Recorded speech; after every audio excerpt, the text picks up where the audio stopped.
Mesdames, Messieurs, bonjour et bienvenue sur notre chaîne YouTube. Ici nous vous donnons la clé, alors si vous êtes nouveau, abonnez-vous et cliquez sur la cloche de notification pour ne plus rien manquer. Cela fait, on peut commencer. Burkina Faso, la nouvelle vie togolaise de Paul-Henri Sandaogo, Damiba à Lomé. Depuis le 2 octobre et son départ de Ouagadougou, l'ancien président burkinabé de la transition vit en exil à Lomé. Il y mène une vie discrète à l'abri des regards et veille à ne pas gêner ses hôtes. Tout s'est noué dans la nuit du 1er au 2 octobre. Après avoir pensé qu'il parviendrait à reprendre la main, Paul-Henri Sandaogo Damiba a fini par comprendre que la partie était pliée. Plusieurs unités de l'armée avaient basculé dans le camp des putschistes et surtout, ses adversaires avaient gagné le précieux soutien de la population.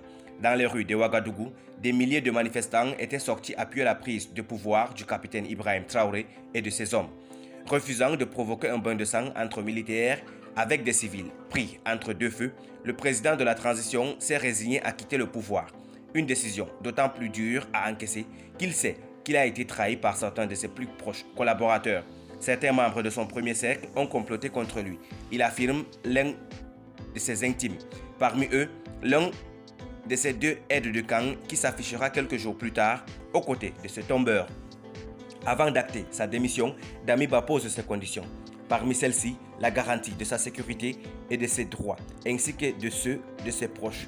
En parallèle, plusieurs chefs d'État de la région, l'Ivoirien Alassane Ouattara, le Nigérien Mohamed Bazoum, le Togolais Faure Gnassingbé et le Bissau-Guinéen Umaru Sissoko Embalo, président en exercice de la CEDEAO, s'activent et échangent avec Damiba. Objectif, lui trouver un point de chute hors du Burkina Faso.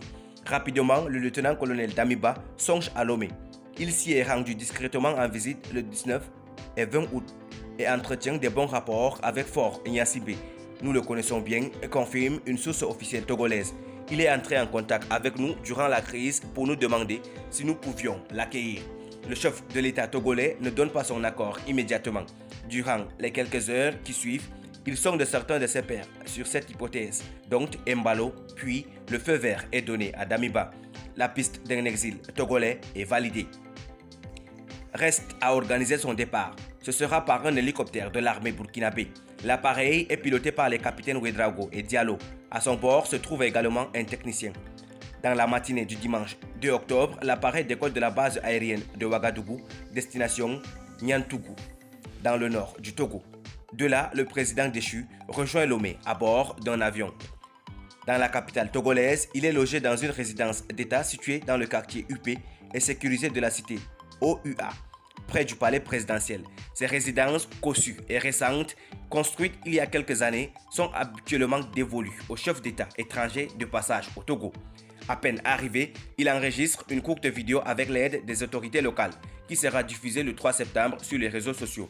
Dans cette première prise de parole publique, il annonce avoir en toute conscience et en pleine responsabilité renoncé à ses fonctions de président de la transition.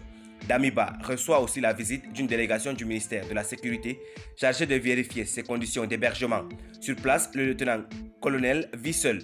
Ni sa compagne, ni ses enfants, ni ses aides de camp ne l'accompagnent. Il bénéficie en revanche d'un personnel de maison et d'un dispositif de sécurité mis à sa disposition par les autorités togolaises. Merci pour votre aimable attention. Si vous êtes nouveau, n'oubliez pas de cliquer sur la cloche de notification et de vous abonner à la chaîne. Merci, à très bientôt pour une nouvelle vidéo.